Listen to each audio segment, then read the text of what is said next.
Hello, Richard. Tubb here, and today I am joined by George Smith, who is the Senior Business Development Manager at Augmentt. How are you doing today, George? Hi, Richard. Yeah, very well, thanks. Great to be here. How are you? Very well indeed. Where are you joining us from today? I am over in Ontario in Canada. But people with keen ears will hear that maybe that's not a Canadian accent in the first instance. No, not at all. It's much closer to where you are. It's a Northern Irish accent. So, and then actually spent 5 years in Newcastle, where you're based as well. So very familiar with your stomping ground. Oh, well, there you go. Let's jump straight in, though. Augmentt. Tell us, what is Augmentt? How does it help MSPs? Yeah, so Augmentt is, I guess the best way to put it, it's kind of like an RMM for SaaS. So we're not trying to replace an RMM. We actually integrate with most of the major RMMs. But what we're really focusing on, Richard, is the idea that SaaS has exploded. Everybody is using it. We're on Zoom right now. We have communicated through Slack, WhatsApp, all these applications are out there. SMBs are using it, but really when it comes to managed service providers, there's a lot of opportunity to grab there in terms of managing, securing, auditing, monitoring, and monetizing that as what we're calling SaaS services. Yeah, I think it was you, George, who actually introduced me to the idea of shadow IT. Now, this concept, I mean, any MSP watching this is going to be very familiar with. They've got clients who have got a credit card. They slap the credit card down. They just can go and get SaaS applications. And the first thing the MSP knows about it is typically when something goes wrong or when something goes terribly wrong. So explain this sort of concept of shadow IT that you've talked about and what that means for MSPs. So, Richard, shadow IT is simply put, it's IT in use at a particular corporation or company, unbeknownst to the IT director or the IT consultant or MSP, specifically tasked with the security of that company. And the real problem is, for the technical experts, there's obviously a security element. Data is just everywhere. Who's sharing what? Where is your corporate data? And as we see an increase in compliance and regulations coming in this year, particularly in the UK, that's something that people will really want to focus on. But there's so much more as well in terms of cost. I think that Gartner has a stat that 33% of IT spend is wasted on SaaS because people, as you mentioned, are signing up with a credit card for this application. They use it once or test it for 2 weeks and then don't bother with it anymore. Duplicate applications. I mean, how many people do you speak to that are using Zoom, Teams, Slack, GoToWebinar? They have 5 different sort of conferencing or communication tools when really do you need 5 because you just use 2. And so it's this SaaS sprawl, this shadow IT that's really causing some issues for MSPs. And like you say, often it's kind of by the time it's exposed, it's too late. And the other phrase we're coining is that SaaS assumption gap, which is the idea of end users thinking, well, I have an MSP, I pay them my money. They're my IT guy. So yeah, I'm going to sign up for this. I'm going to sign up for that. And then, whenever something really terrible happens, they turn around and go, well, no, I thought you were my IT guy. I thought this is what you do, right? You take care of all this. And the MSP goes, no, we have a very clear master services agreement that outlines exactly what you pay me to do, and looking after your QuickBooks account or helping you limit your Canva usage or whatever it may be is not included. So definitely having those challenging and sometimes we call them sassy conversations with your customers can definitely pay off in the long run. I see what you did there. That's good. Now, when I used to be an MSP, used to run an MSP business, it was basically a situation where the clients would turn to us for anything that had a plug on the end of it. They'd say, hey, you're the IT guys, you look after that. Of course, fast forward to today, it's not quite as simple. We've got these SaaS applications everywhere. We're going to talk a little bit about Augmentt, how it can help with that. But if I was to put you on the spot, George, and say, what's the number one reason that you find MSPs use Augmentt? What would you say that would be? I think our secure module is extremely popular with MSPs because it's really helping them simplify and increase the speed and efficiency with which they can secure and get that high level view of Microsoft in particular. Like we talk about SaaS, we can boil everything down to what's the biggest and number one application used out there. It's Microsoft. It's where a lot of MSPs are starting. The problem is that Microsoft, the portal itself, can be particularly complex. It's always changing where things live, and to go in and try and manage manage things manually can just be an incredibly cumbersome and difficult task. And then once you start thinking about all the issues associated with that, not just at the technical level, but well, do I trust my level 1 technician to go in and do this stuff, or how can I better empower them to create efficiencies with our security processes? Do we even have security processes and policies in place beyond sort of simple password resets? These are all questions that we're helping MSPs answer and then highlight to their end users to increase that education, which then kind of makes the sales conversation easier for why they should be paying for cybersecurity. And once you can kind of get that gateway application open of Microsoft, it then becomes easy to explain why the same services are needed for Slack or Adobe or Salesforce, etc. Yeah, makes sense. We talked about it a little bit. Can we take a look at the product now? Can you share your screen so we can have a look? Yeah. Within Augmentt, we have 3 main modules, and like I said, maybe I'll just start with Secure here as we were just focusing in on that. So Secure, as I mentioned, is our deep dive security module on M365, and it's built in to sort of several different reports. Some are internal and some are external. But at a high level, Richard, what we're doing here is connecting through the Microsoft API and pulling in all of our tenants' information into one clean user interface. So if I start here with a threat report, it's doing exactly what it says on the tin. What it's doing here is it's bringing in all the information associated with risk on a particular tenant. So maybe I want to go to my healthcare client here. We can export this information as a PDF if we want to share it with our clients or include it in other reports. And we can go back as far as 3 months. And the purpose of this report is really just to highlight the risk associated with a particular tenant. So very, very powerful sales tool for both prospects and current customers alike. And this is information that can be spun up once you've connected Augmentt to Microsoft within seconds. Okay, you don't need to wait for this to be generated. And as we scroll down, we can see and highlight things like, okay, Mr. Customer, you're a dentist in Newcastle upon Tyne. So we're seeing a lot of risks happening here. This trend is going up over time because we're not being proactive with security. I'm not sure why we're seeing risky activity from, Canada, Australia, India.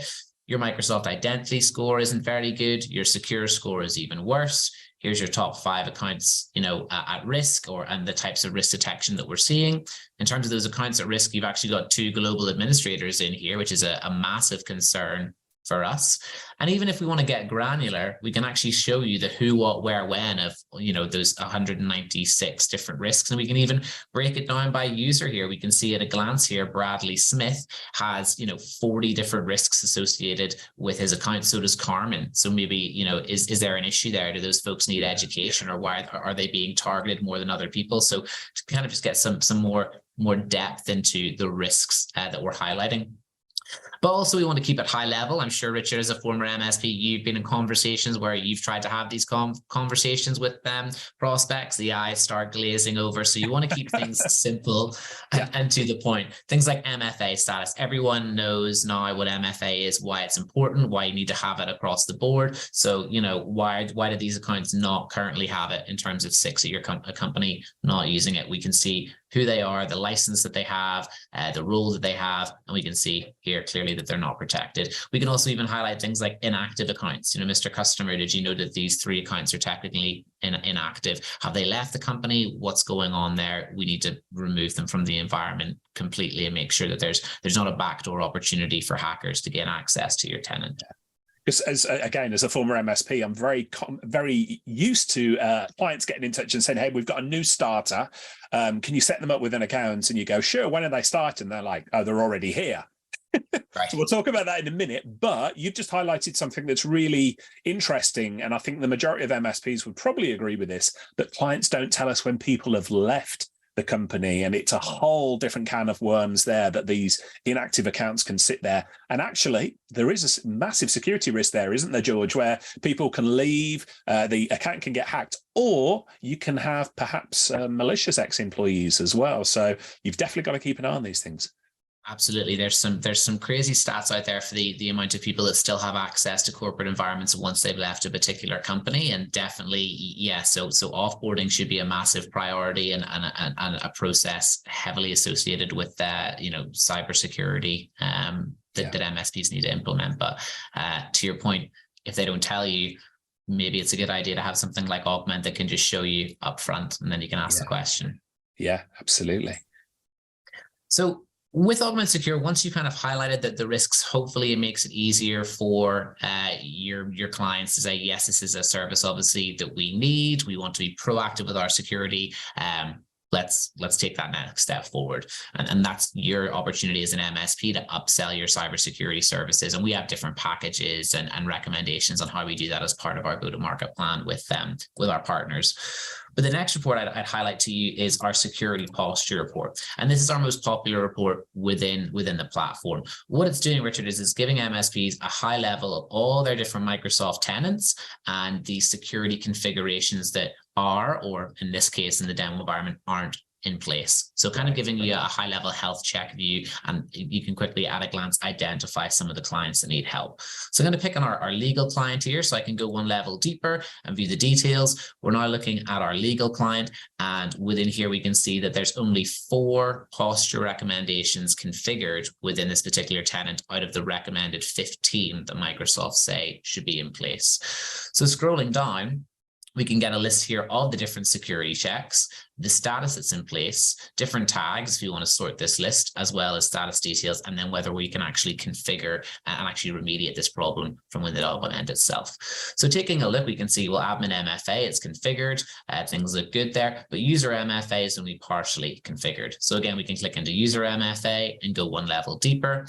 Here we're pulling in this information. We can see the 4 employees here at this company. We can see the 3 that are compliant, and then we can see who's not compliant. It's Bruce Wayne here. He's not protected, hasn't set it up. Maybe to your point, he's a new starter and he's already in the system. He just hasn't been prompted to turn on MFA yet. So that's something that we can actually do straight away from within Augmentt. We can go to our configure tab, and we can even do things here like set up a new conditional access policy quite easily from within Augmentt, or we can just use the Azure per user, find Bruce, and then turn MFA on manually as well. So different options for how people want to go about monitoring and enforcing MFA. And for even things today that we don't have the capability today, it will be coming in the product roadmap, but today, where something like login portal branding, feature in place false. Well, what does that mean?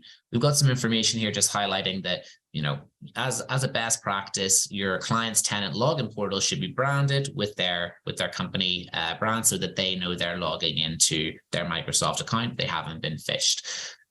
So we head to our configure tab, and again, now we have the next best thing, which is a link to the portal, and then a step-by-step guide with screenshots so that, whether you give this task to a junior technician or someone who's not familiar with the Microsoft environment, there's no guesswork. Just simply follow this process and you'll enable yourself to get everything green back on the security posture list. So in this way, Richard, we find a lot of MSPs between that rock and a hard place. We know we need to enable security best practices. We want to get things set up, but to do it tenant by tenant, it's incredibly manual and cumbersome. To unload this to some of my junior guys, I'm maybe not confident that they're going to do it correctly or do it without breaking something. Augmentt helps fix that problem, whereby you can say, hey, Billy, the junior tech, your job Monday morning, come in, get set up in Augmentt, head over to our legal tenant. You're going to see a lot of checks that need to be put in place here. Get everything turned on, get everything green. Yeah, that makes a lot of sense. So there's actual standard operating procedures, for want of a better word, built in here, perhaps to hold people's hands and make sure that it's done to a higher level. Not to state the obvious, but it is a managed service product. It is multi-tenant here, isn't it? This isn't a product that you just install on one client and away you go. It can handle multiple clients as well. It's multi-tenant. So we can flick between our tenants here. And again, most people like the all companies view because it kind of gives you that high level where you can kind of jump in. Like you can see marketing here doesn't actually have anything in place. So we can hop in, 2 out of the 15 there and get to work right away. And I'm not a fan of using the term best practices per se, but I can see how that this is almost a benchmarking tool as well, isn't it? To say, look, this is what a really good security setup looks like on M365. This is where you are at the moment, and there's a gap in there and point you in the right direction. So I speak to so many MSPs, George, who go round and round in circles with 365 and other hosted applications of that nature, where they're not really sure, are we meeting best practices or or are we meeting the recommendations or not? This makes it really easy to see where you're actually at with each tenant. That's it. And I would say seeing is believing for both the MSP and the end user as well, right? So highlighting the need for this service by showing, look, there's a lot of things that have been, I think that's a common misconception. Lots of people think Microsoft has this great security and it comes pre-configured out of the box, but the reality is it doesn't. You need to set it up. And as an MSP, you should get paid to set that up. So even if I was an MSP, certainly wouldn't be sharing names of other customers, but I'd be highlighting, I have 3 customers here. Look, they're all green and their risk is really low. Here's your setup that it isn't configured yet. We can do that for you, but this is why your risk is so much higher. So how would you like me to deal with the risk that I've uncovered for you today? Would you like to enroll in this program of enhanced Microsoft security? Great. We'll take care of that for you. And then in a week or 2, I'll show you your updated report showing how much better and secure your environment is. It's going to reduce your chance of a breach. And I feel now that we're having that windfall moment where end users, everyone's seeing that everyone's getting breached. It's not a matter of if, it's when. And so it's that question of how can you help me be compliant and how can you help limit my chances of being hacked? Yeah, and I really like, we'll get onto reporting and stuff in a bit maybe, but I really like how this is a tangible measurement. This isn't just like waving a magic wand or saying, oh, don't worry, we'll look after it. This is tangible measurement saying, here you were before, here you are afterwards. And that's really important for MSPs to demonstrate to the clients, we are doing what we said we were going to do here. And I think that actually can be a very competitive differentiator as well. Lots of MSPs say they do best practices, but perhaps not so much here. Exactly. Yeah. So many questions coming out of this, George, but I'll try to narrow them down one at a time. First question would be, okay, we can see that we've got a dashboard here. We can see at a glance what's going on at various tenants. But MSPs have got so many different dashboards to manage. The days of a single pane of glass where you can look at everything is a bit of a pipe dream, to be honest. What about alerting? What does the alerting features in here look like? Because presumably once you've got a client to a certain standard, what happens if something changes or a user does leave or something of that nature? What does the alerting features look like? Yeah, it's a great question and definitely something we've been cognizant of whenever building out the platform. So to your exact point, the main objective, threat report, highlight the risk, sell your services, then actually implement those services, build the wall, get those security postures and policies in place, get everything green. But you're totally right. What happens if something changes? Is there a way that we can kind of easily be notified? And that's done through our posture alerts. So again, full multi-tenancy, we can get things at a high level view, or if we want to drill into a specific client, we have different alerts for around, admin MFA, user MFA, inactive accounts, and you can set this up. Most people have it set for daily, but all it's simply saying is, if anything of this changes to be a decrease in compliance, so I want MFA rolled out across this company, 100% all users should have it. If that changes, if somebody turns it off, if there is a new starter who doesn't get it set up on the first day, send a ticket to my PSA and notify me immediately. And that way we know that MSPs live in the PSA. That's where they want the information. It comes in, and that way you don't need to be manually checking Augmentt to make sure everything's green. You can have that as a project, build a wall, get that security baseline set to where you want it, and then set up your alerts to notify you if anything drops off. Okay, that makes a lot of sense. So we'll talk a little bit more about integration with PSA tools and things of that nature shortly, but out of the box, alerting is easy to set on for all of your tenants. Yeah. Simply, you can just use the enable toggle here. And then we have a deeper sort of threat alerts portion that there's the Augmentt posture alerts, which we've just covered, but then we can also talk about Microsoft alerts themselves using the threat alerts tabs here. So again, just as this gets loads up, we have the ability to kind of, go back as far as 3 months. And I would say, Richard, that but one of the feedback that we've heard from MSPs around Microsoft alerts is that it just creates an incredible amount of noise because in the portal, it's an on or off. Do you want this? Yes or no? And if you select yes, then sure, you get some valuable information if there's been a successful login from, a risky country or something that doesn't make sense where someone is logged in from. But you also get alerts on this update's being completed or things of a more informational or innocuous nature, and that just creates alert fatigue for MSPs. So what we've done at Augmentt is we've created a sort of threat alerts report that if you hop over to the settings, it gives you the ability within Augmentt to start categorizing and filtering and creating rules for the alerts that you want to be sent through to your PSA. Right. So in this way, just using the toggles, you can, if there's a suspicious browser activity, yes, send that through. And again, with Microsoft alerts, they have their own thresholds as well. So there's high, medium, and low, depending on the nature of the alert. So we built that in as well. So you can create a rule that says, if it's Microsoft says it's low or medium, not interested. But if it's high of this type of alert, say, for example, suspicious browser like we have here, and it's within the high alert threshold, create a ticket for me. So what this allows you to do, you can see within this tenant, there was actually 42 alerts generated within the past 30 days for this particular Microsoft customer, but only 19 tickets were created in the PSA based on the so it's filtered out a lot of the chatty, the noise that MSPs don't necessarily need to see. Yeah. And again, it's just as simple as you can toggle things on and off and use the, these different toggles up here to create those rules for you.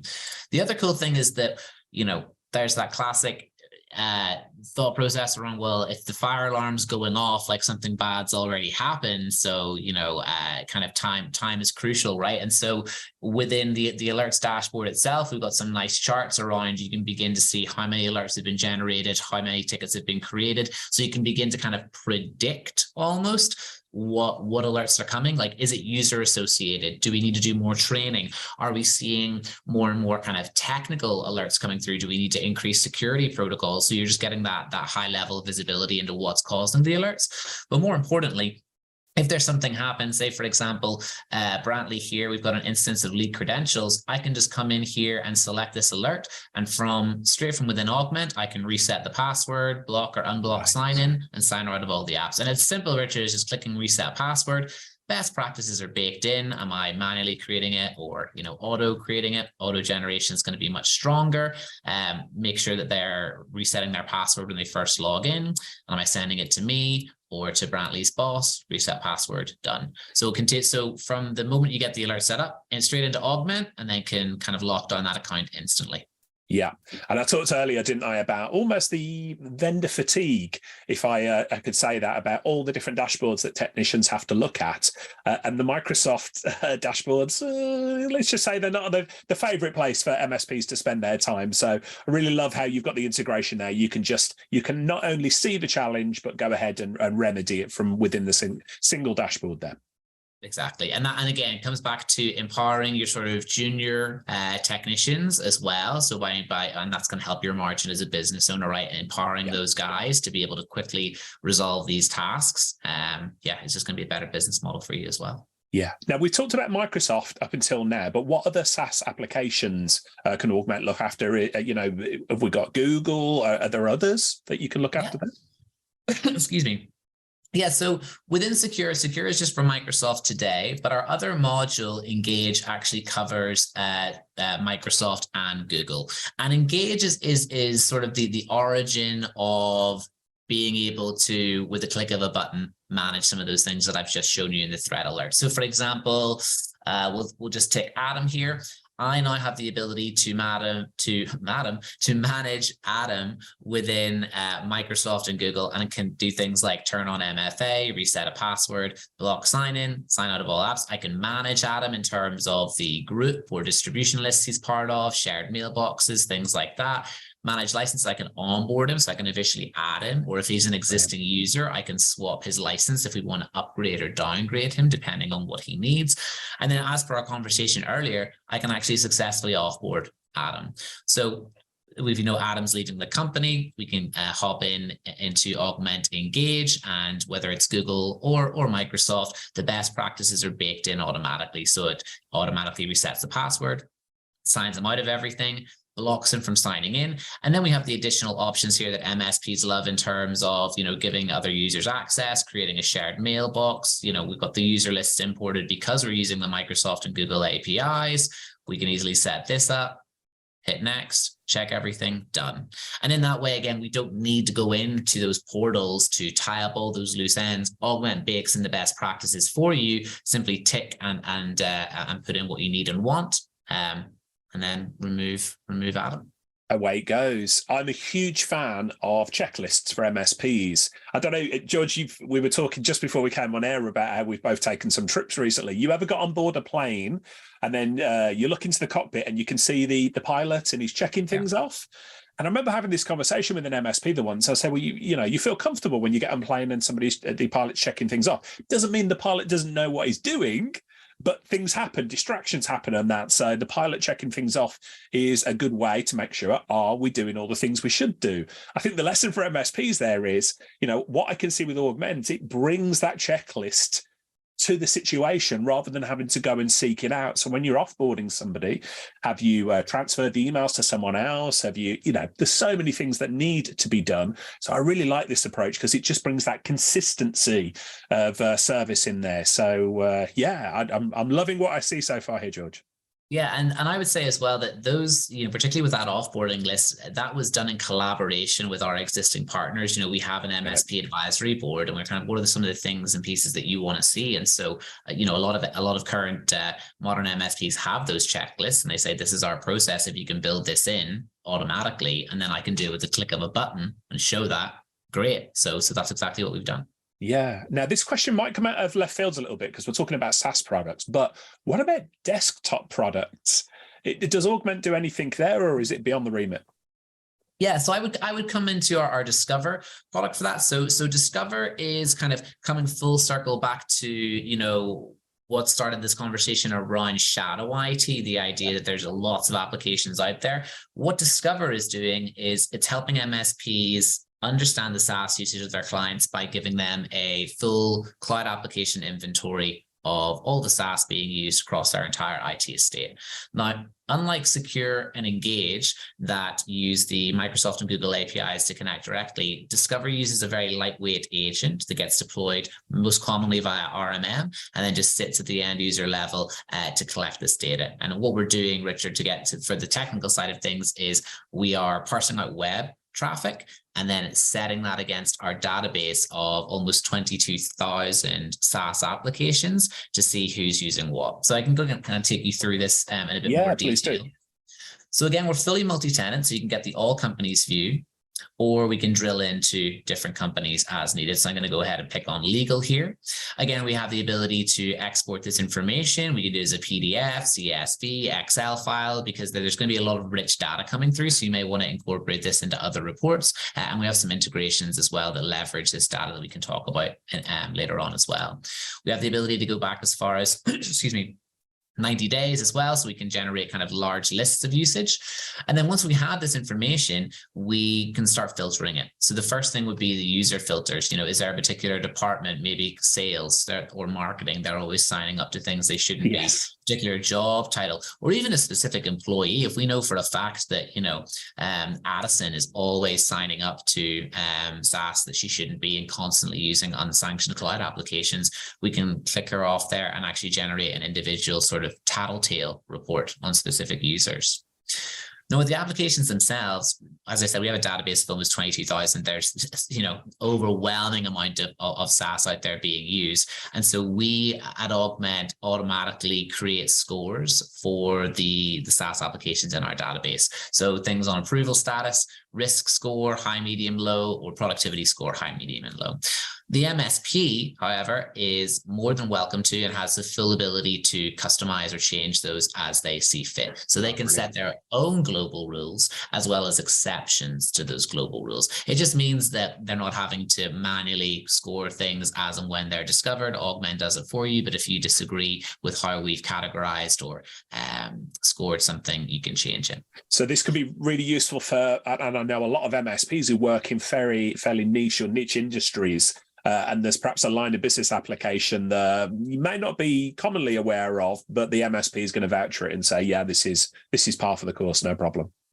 Yeah, and even just across different sectors as well, I would say. I mean, we can see here legal, we can just scroll down at a glance, we can see here's Facebook, it's restricted, high risk, low productivity. But if we maybe jump to our marketing client, well, they're obviously going to be doing a lot of work on social media. And so for them, you can see that, it's approved, it's low risk, and it's high productivity. And in that way, whenever you go to sort of your master reporting in all companies, you're not getting skewed data on different users of different companies using, restricted apps, you can set different rules for different companies and different users, so you can get that honest, reflective reporting. But to hop back into legal, once we get down here to kind of come to your question, Richard, about desktop applications, because we have the agent, we actually have the ability to differentiate between, is it the browser version or a desktop version of the SaaS application that they're using? And that's quite important for a number of different reasons. It kind of lets you just better understand usage. But I'll use Dropbox as an example. We can see here, at our legal client, people shouldn't be using Dropbox. It's restricted, it's high risk, low productivity. People shouldn't be using it, but we can see here we have 3 users who are. So we can actually select these users and we can see, Daniela and Caitlin are actually using this pretty much every day. And Edith is using it quite frequently too. So not really sure what's going on there. Now, in the actual environment itself, it will highlight whether it is the browser or the desktop version. And you can understand the difference of why. If someone's used Dropbox once and it was the browser version, may be fair to assume that a client left something like a large file, perhaps a video to pick up, that's where they had to go to get it. Compared to, Caitlin here, who's got it installed on her laptop and is using it every single day. Well, what's up with that? Like, is she stealing or sharing corporate information? Does she have a second job? Like, it's definitely something that warrants further investigation. It's the modern equivalent of the old USB sticks, isn't it? Where I know MSPs used to block them. Nowadays, you don't need to use physical hardware. So. Yeah, exactly. And then we can kind of keep going. We even head over to Days Active and kind of toggle this list to highlight, what is the top applications that are being used. And we can see here in the legal, well, it's actually a different file sharing application. It's Box. We've got 4 people that are using this more frequently than Dropbox. And again, well, we've got 3 of the same people, Danielle, Edith, and Caitlin. So what is going on there? We can help connect the dots. And the other key thing I'd highlight as well, Richard, is that whenever we talk about something being restricted, we're not blocking it with Augmentt. We know that MSPs have a lot of existing tools with those capabilities, RMMs, firewalls, DNS filters, that kind of thing, right? What we're doing is simply highlighting, show me, all the applications that we've set to restricted that people are actually using. Because case in point, okay, people are using Dropbox, let's block that. You check in 2 weeks later, all of a sudden people are using Box instead. Right. So having the ability to, highlight just unsanctioned SaaS application usage is really what we're focused on here, so that, the MSP and indeed the SMB leadership can kind of make those data-driven decisions. You can even do it for things like, what have we got an example of here? Something like, let's see, Skype or Salesforce or Zenefits here. You've got all these licenses, but I can show you, let's say we'll use someone else, marketing, for example. And again, we can build this out as much as we need. But marketing, my marketing client has told me everyone needs to be set up in Salesforce. It's our CRM. It's what we're all using. Well, Mr. Customer, I can show you that there's actually really only one person who uses this on a regular basis. The other 3 people aren't using it that often. Maybe they're only coming in once a week or once a month to get a report. Do you really need to be paying for 5, 6, 7 licenses of Salesforce whenever there's only a handful of people that use it and only one uses it every day? So again, providing that insight and information can be great for your business conversations and sales process. Absolutely. And I know one Augmentt MSP who shared with me, they went to a client and said, you use Dropbox? And the managing director was like, no, we absolutely do not use Dropbox. It's not allowed. We don't want it. And they can highlight. So a really simple example there, but it just demonstrates to the client, look, it's not that easy nowadays to keep track of everything that your end users are doing, but we can help you with that. So I really like that. George, we talked about desktop, we talked about SaaS applications. So there's going to be a big question here. What about Apple products as well? Do you support like the Apple side of things? We do. For the Discover portion, we have a dedicated Mac agent as well. We have an integration with Adigy RMM, who exclusively focus on Macs, and we also have the ability to have instructions around manual deployment of that as well. So Macs are covered. Excellent. Can we go back, MFA? We talked about multi-factor authentication. Can you go back to that section of the screen there? Because I just want to take just a quick closer look on that. Yeah, So, for sure. so many MSPs have got to look after MFA for their clients now. Just talk us through that again briefly, because I think this is going to be a really important point for lots of MSPs. In fact, I spoke to an MSP just this week who was taking a look at Augmentt specifically for your MFA type of coverage. Yeah, so we've kind of discussed highlighting people who need MFA, getting it turned on, making that easy, and then having the alerts. But sometimes MSPs need, and I think it's going to be a growing need, the ability for that high level view to see who needs help, but also for reporting and compliance purposes. And that's where our actual MFA report comes in. Yeah. So again, we have the full multi-tenancy here, and we can go to all companies. So now I've got my 50,000 foot view of all my Microsoft tenants and their MFA setup. So how it's being configured, aka like what type of lock they're using, are they protected, what's the authentication method, and we can see here, for example, legal, we've got some great information here. Marketing doesn't have anything set up. So at a glance, we can see what needs to be done. We can actually then go one level deeper into the specific client. And I think this will be the key report for a lot of MSPs moving forward, specifically around audits and things even like cybersecurity insurance claims. I think that question is going to come thick and fast this year for MSPs. Is MFA on? Was it on? Can you prove it? Well, with Augmentt, the answer is yes. Oh, my legal client, you want to hear about their MFA status? Yep. I can show you that as of this date, Aaron here, he was protected.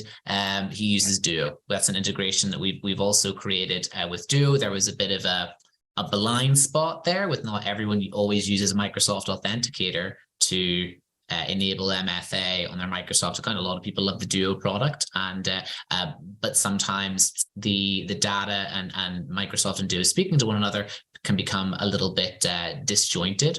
And so having Augmentt that kind of really is that Venn diagram of coming together to show the status has been hugely popular.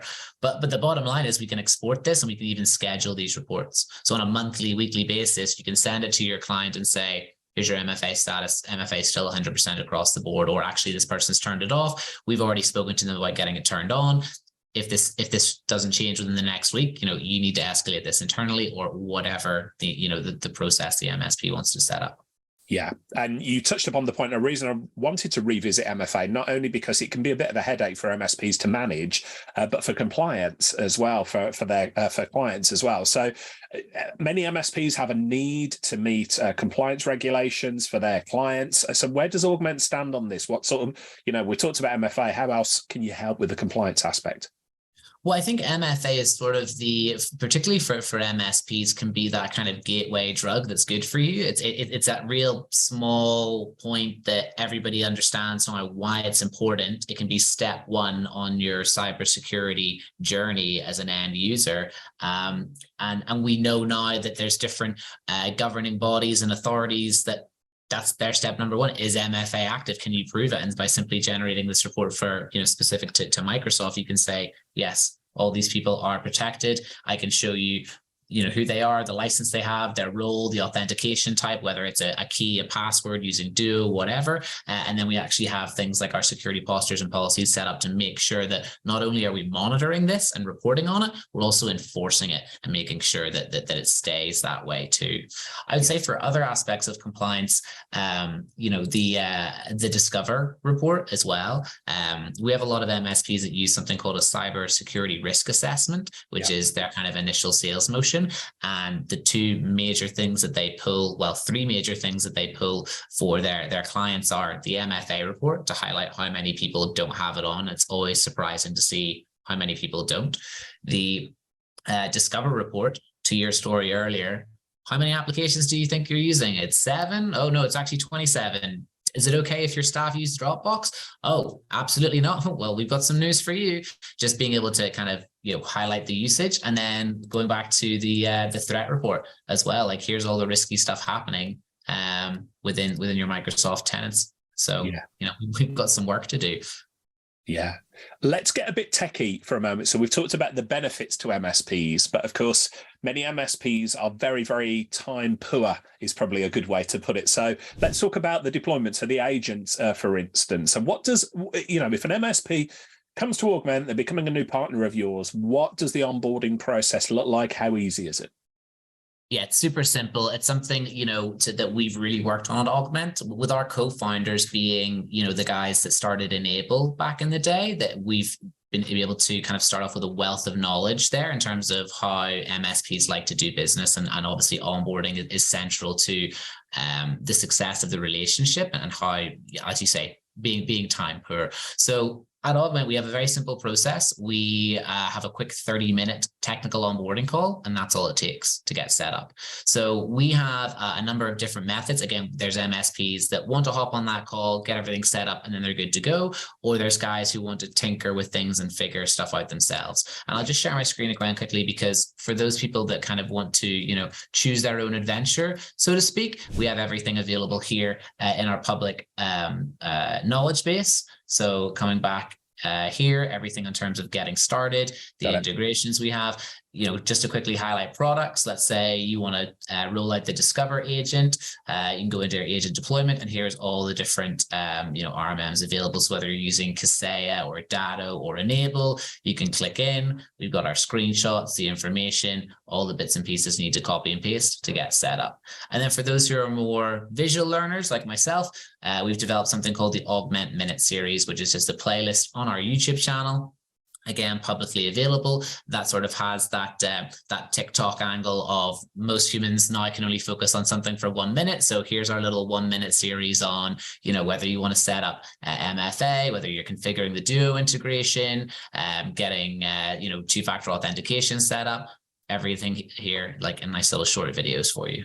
Yeah, that makes a lot of sense, doesn't it? The shorter videos, because especially technicians, you just want to go there. You want to get your answer. You want to get on with the job and get out again. So yeah, I love that. Absolutely. Yeah. Yeah.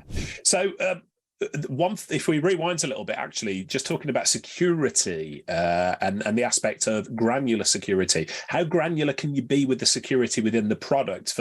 We talked about junior technicians, senior technicians. Is there a way that you can have granular security there? Yeah, so we do have actually permissions set up within Augmentt so that you can, kind of allow access to certain things for certain people, and you can even roll that out for your end users. So for people that MSPs specifically that are adopting more of the co-managed approach, for example, Engage is perfect for that. Let's say you have a client who has a couple of techies at their legal firm, you can give them access to their instance of Engage. So now they're empowered to do things like their own password resets, check out MFA, change licenses, and kind of taking that off your plate as the MSP as well. Another big thing that we've seen is actually the increase in sort of offshore 24/7 help desks. So yes, people leveraging some of the shops out in India or Manila or wherever, being able to give them access to something like Engage, not the keys to the kingdom, not having them need or warrant access to the whole Microsoft or Google infrastructure. Say, nope, you can get your bits and pieces done here in Engage. And if a ticket comes through at 3 a.m. London time for a password reset, we know our guys on the other side of the world can get that done in a couple of minutes and keep our customers happy and secure. Perfect. You absolutely preempted my questions there, George, because I was going to ask you about using contractors and other things of that nature as well. In terms of the support, like this looks as though it's a fairly self-explanatory product. It looks as though it's easy to deploy, easy to use. But technical support, if an MSP does need support, this can be the big stumbling block for a lot of vendors. So tell us what your technical support looks like.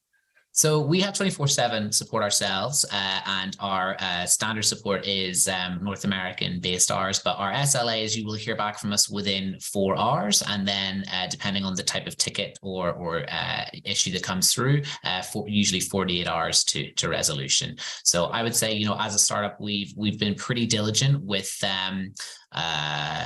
getting our bugs fixed quickly and early. And then for things that pop up that require a bit more sophistication, we can bump things to our engineering team. But I think we've actually got a small group of MSPs that are kind of like our key beta testers, and we love working with those guys. You know, the guys that the MSPs that like to get their hands on new technology, that like to help us inform our product roadmap, and then get, you know, access to beta testing of things that are coming out in the product roadmap. So if there's anybody watching this video that they're like, yeah, I actually love that. That's what I spend my Friday afternoons doing, you know, love getting my hands dirty, like that's a relationship that we welcome, because, you know, we're channel centric. We only work with MSPs. We want to make our product as sophisticated and streamlined for MSPs. And it's the MSPs that know what they want, right? So they're the people that we want to hear from and get that feedback from. Normally the sign of a really popular, growing company, I should say, when you've got that community of MSPs who are willing to give you feedback on there. So you're absolutely right to sort of nurture that, George. And for anybody watching, we're going to include all of the details of how to contact George, how to get in touch with Augmentt in the show notes for this as well. So stick around for that. I've got to say, during these type of videos, I try to put myself in the seat, the place of the MSP, and ask the questions that MSPs would. So MSPs have already got this big toolkit, loads of different vendors that they work with. What about integration? Who does Augmentt integrate with? What's on the roadmap, that type of thing? Of course. So beyond sort of the ones we covered, obviously, with, you know, our products centering around Microsoft and being available for Google with Engage as well. With that Discover piece, we have some key integrations with partners like Lifecycle Insights and Cloud Radial, who are kind of these data aggregation portals, and they are pulling in information from lots of other solutions and basically providing that in a streamlined manner for MSPs and customers. So if you're someone that is using either of those two products, you know, you can bring in that Discover data, aka the full inventory of the SaaS applications, so you can set it alongside some of the other information available to end users in either of those portals. Things like, you know, did backup happen, how many tickets you have, that kind of stuff. So yeah, around your QBRs or just kind of the service delivery model you're providing. Yeah. What about PSA integrations? We touched upon it earlier on. What does that look like? So PSA integrations, we have sort of a lightweight integration today. That is number one on our product roadmap at the moment, is creating a more elegant and, you know, kind of true sophisticated integration. So Data Autotask is a sort of number one on the list and should be coming out very shortly. So expect an announcement very soon on that, closely followed by ConnectWise afterwards. Wonderful. That makes a lot of sense. I can see this product or this solution not only being useful for MSPs with existing clients, for all the reasons we talked about, security, etc. I can actually see it as a really good foot in the door with new clients, perhaps when you can go in and do audits and things of that nature. So first of all, am I on the right lines there? And secondly, if that is the case, how are you enabling your Augmentt MSPs to actually market this to potential new clients as well? So certainly for the marketing piece, we have a full go-to-market program that includes all the collateral needed. So things like infographics, email templates, presentations. We can basically be, I think that's probably the thing that we've received even better feedback on than our product is our support. We are very easy to get a hold of, and our partner success team is very diligent in communicating. And so it's really, how much do you want to work with us? If you want to hop on a call every couple of weeks and you want us to really help you go to market, we'll do that. And it's free of charge, Richard. It's not something where we're asking for hundreds of pounds to, you know, help you do that. We want you to be successful as our MSP client, and we have worked with MSPs across the world, so we're happy to share the successes that they've had and what's worked for them, as well as the failures, so that you don't need to make, you know, the same mistake. With regards to new prospects specifically, it's a great question. The key challenge, and we have some information and some I was going to say hacks, but that's not the appropriate term to use. We have some key information and some recommendations for how to do that. The issue will be specifically around the risk report and the Discover agent. MSPs will tell yourself it's very difficult to go knock on someone's door and say, "Hey, I can be your MSP. Just let me install this thing called an agent." Just give me all your administrator passwords. That's a pretty hard sell. With The secure report, it is easier, but you still have to pitch it a certain way, which is so long as you have the admin credentials, then you can, within the time it takes to pour a cup of tea, show them that risk report. Our recommendation and strategy for doing that is either they add you as an admin and then delete you afterwards, or share the password and then reset that too. Because obviously, if you're an MSP and you hear there's another MSP asking for yourself, probably not going to get very far. But all it's simply saying is, listen, I can connect this thing. It's just using Microsoft API and I can show you. And then if you have that, the strength of that conversation, which is say, what's your current MSP doing for your Microsoft security? Well, your secure score is only 25. Your identity score is this. Look at all this stuff happening. They're obviously not doing a very good job. If you want to come with me, here's the charge, and we can get all this tidied up. Got it. And I can actually show you a few reports to show the difference that I've made and the things that I'm doing on an ongoing basis to ensure that your company and specifically your Microsoft environment is secure. Yeah, thank you for clarifying. That absolutely makes sense. To the point, what about billing? What does that look like? How is this product licensed to MSPs? So licensing is per user, per module, and licenses are floating. So that is to say that if you purchase, 500 licenses of Discover, you can roll 100 out and then pull them back at a later date and roll them out to somebody else. We have monthly billing available as well as annual. So depending on sort of the commitment you want and the price you want to pay, there's different options available there. But the most common offer that we have is something called a site license, an MSP site license.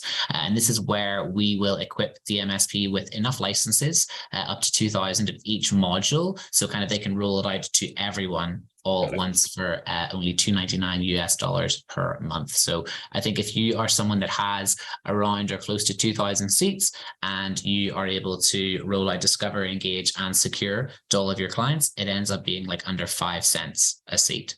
So, we have some calculators and some great sort of math to show, if you roll this out, here's the services that you offer, here's what you charge, here's how much extra money that you're going to be making per month. Yeah, and so you got monthly billing, I should say contracts, monthly contracts, annual contracts, and presumably there's weighting there. So the sliding scale, it gets a little bit cheaper if people sign up for a longer deal.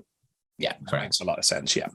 I guess the other question would be, is what does it cost to become an Augmentt partner? Is there onboarding fees, anything of that nature?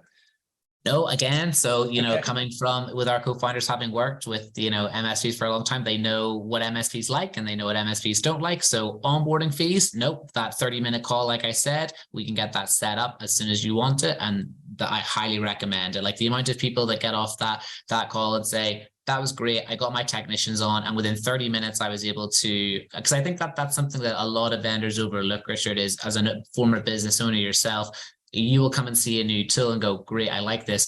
Now I've got to get my technicians on board. Exactly, yeah. So we have that 30-minute call. Within that call, we're able to say, hi guys, your boss has talked to you about this new platform, Augmentt. Here's what we do. We've already got your account set up for you. We're going to get everything configured, and we can even actually roll it out to a couple of test clients, like actual end users for you, so you can start immediately generating data. And once we tick those boxes and it's all set up and the ball is rolling, it just really helps with the sort of, the uptake and buy-in from staff. Now, in terms of actually using the product, we don't do a demo environment where it's, here's half of the functionality. Yeah. And if you want the second half, you've got to, get on the phone with one of our sales guys, or, here's a 14-day trial. So you got 2 weeks. And, if you don't, again, being time poor, we understand that that's not, sort of in the best interest of MSPs. So what we do, Richard, is we actually give a full NFR for the MSP, so they can roll out Augmentt all internally and do their own testing and tinkering. And then we actually give 100 external licenses specifically for their end users for free as well. Yeah. So you can roll out Augmentt and you can start making money on that. Like we actually want you to use those as prospecting licenses. It's this kind of new, we're kind of trying to change the game a little bit. Instead of saying, no, you're going to buy X amount of licenses for this amount of pounds, and then you have to go work out, your margins and such. We encourage people to use, because they're floating. Again, you can deploy them, pull them back, deploy them somewhere else. Use those 100 free licenses to deploy Discover, deploy Secure, highlight shadow IT, highlight the risks in a Microsoft tenant today, and then sell your services. Once you've sold your services, come back to us and say, okay, that was great. I want to buy some licenses. Buy the licenses now that your end user has already bought from you. Use those free licenses, rinse and repeat that sales mechanism. Use them as prospecting licenses. So yeah, I love that approach. That's brilliant. You are making friends here, George. I can see there's going to be a lot of MSPs watching this and thinking, yeah, this works for me. To that point, what type of MSPs do you have using this product? So you said about you giving, the 100 licenses away, you said about the NFR. So that, from my perspective, does not discount the nimble MSPs at the smaller end of the market as well. But what type of MSPs have you found have taken on board this product and really run with it? Well, we're seeing a quite a range, Richard. I would say, the larger, more sophisticated MSPs, this is something that they immediately see that fills a gap that currently is there in their system, particularly around the shadow IT and bringing sort of the multi-tenancy to Microsoft. And I would say, with regards to the secure portion, for them, it's about increasing the speed and efficiency of their technicians. Larger MSPs or MSSPs even will often have SOCs and other things in place, but sometimes that can get quite noisy and you need to be, of a certain technical level to be able to actually get involved and be proactive with those tools. If you've got new starters, and let's face it, that's a big challenge in the industry today, is hiring technicians and keeping technicians. So for larger guys, Augmentt is a really, really popular tool with technicians because it's clean, it's simple to use, and you don't need to go into the Microsoft environment. Now, for the smaller guys, that's the same, but maybe slightly different value because it's just speeding up their own time. Okay. So I'll use offboarding as an example. If I'm an MSP that only has 5 staff, one of my customers wants to offboard a particular user, that's great. That's an hour of my time. Here's the bill or however they're charging, but actually it only takes me 5 minutes. So I'm increasing my margin there. And also, as a new emerging or starting MSP, as we spoke about, the idea of SaaS services is still new. This is still a blue ocean opportunity. It's a great way to differentiate yourself from your competitors. Yeah, absolutely. We've covered a lot of ground here, and thank you for your time here today, George, because this has been absolutely fascinating. Is there any aspects of the product that I've not asked you about yet that you think is worth a look at? Something that springs to mind is reporting as well. Is there anything you can show us around that? Yeah, absolutely. We've covered sort of some of the MFA report, the risk report. There is one last report I would like to show, which is sort of what we call the "this is what you're paying me for" report. So again, coming back into secure, we've talked about the threat alerts, we've talked about the security policy, MFA report, etc. But the summary report is kind of like the opposite to the threat report. So, I know for a fact MSPs have that, that awful comment that gets thrown at them by the end user, like, everything's working, what am I paying you for? Or everything's broken, what am I paying you for? Well, this summary report is after you've got your security policies and protocols set up, you've built the wall, everything's green across the board. Great. Well, Mr. Customer, we're 2-3 months later, whatever it is, this is what you're paying me for. I am continually guarding you against ongoing attacks. I've prevented 15 incidents this month already. Your actual incidents trend is going down now because of me. Why? Because we're being proactive with security. We're doing things like making sure inactive accounts are offboarded immediately and that people continue to have MFA turned on.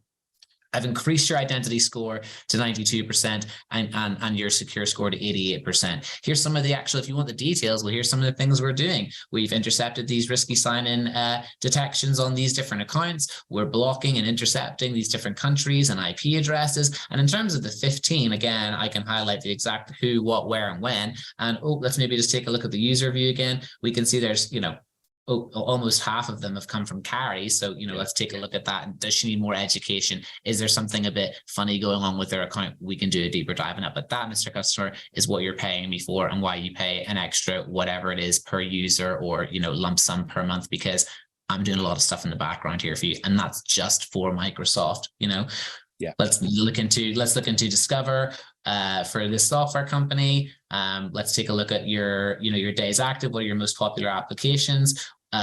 We've got Slack here. Well, I know that you're using Microsoft and we're backing up Microsoft, but we're not backing up Slack. Would you like me to do that? If Slack all of a sudden didn't exist, how problematic would that be to your to your business. Maybe we should back up Slack. That's something I can do through whoever your backup vendor partner is. So again, just being able to have that information, seeing is believing, and don't get caught by the SaaS assumption gap. You got to be the IT expert and share this info. Yeah, this is absolute gold, by the way. And you hit the nail on the head with what is it we're paying you for? I know from experience, as so many MSPs watching this will be, when you first go into a client, it's like you're the hero. You're going to save them from everything chaotic that's going on. But clients have got really short memories, haven't they? So after a while, if you're doing your job well, they don't see any issues. And of course, they turn around and say, what is it we're paying you for? So I can see, George, given the background of the company there in the managed service industry, you were on point here, absolutely the type of questions, the type of reports that clients need to see. So that is absolute gold there. Ask a question in terms of what type of data do you store? Here in Europe, we're going to have questions about GDPR compliance as well. So what does that look like at Augmentt side?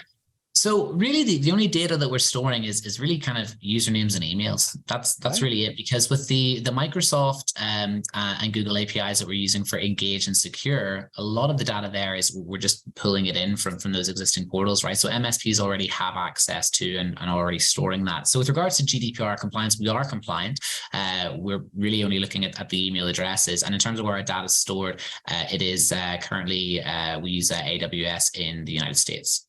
The other thing as well that we did that, really I would encourage this is me just kind of being a little bit cheeky, but for other startup vendors, I would encourage, MSPs to check if they have their SOC 2 compliance. There's so many people standing on the soapbox talking about cybersecurity and risk.